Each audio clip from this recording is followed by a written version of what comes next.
تنظن بانه رجل اعمال ناجح، السيد عنده تسيير وعنده حكمه في التسيير، سير كرة القدم كيعرف انه كيفرق بين انه كيسير الشركات ديالو وغادي يسير مؤسسة بحجم فريق الوداد الرياضي.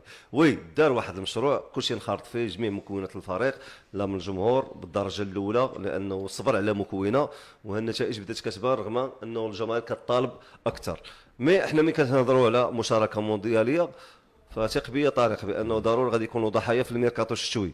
ما يمكنش غادي تمشي بهاد اللاعبين هادو لان كتهضر على مشاركه موندياليه.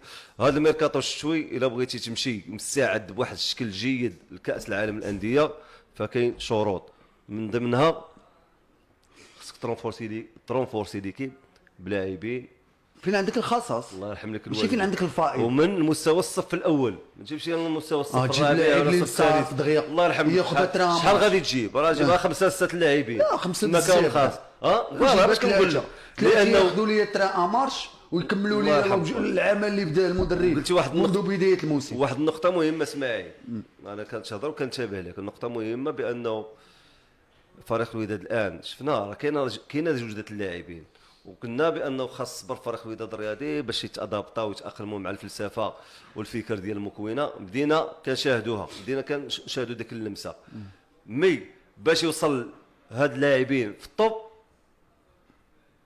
خاص استمراريه على مستوى التشكيل، جلب انتدابات في المستوى من هنا شهر 3 ولا شهر 4 على الاقل راك مصارع على البطوله، ولكن راه موجد ايكيب صحيحه وواقفه المشاركه في كوب دي مون لان خصك تبان بواحد الوجه مشرف لانه علاش وما بعد كوب دي مون الله يرحم لك ما بعد كوب دي مون هو انك ترجع لعصبه الابطال المكان ديالك الاعتيادي والضغوطات لانه دابا الحمد لله المغرب بعد انجاز اللي تحقق يعني في قطر زيدها الاولمبياد راه كل شيء الوداد الرياضي المغربي موروكو امريكان عارفك دابا راه كاين واحد الناس في امريكان شكون ما عارفينش بزاف ولكن كتشوف اسم الوداد الرياضي المغربي تفتخر اخويا اسماعيل مع من؟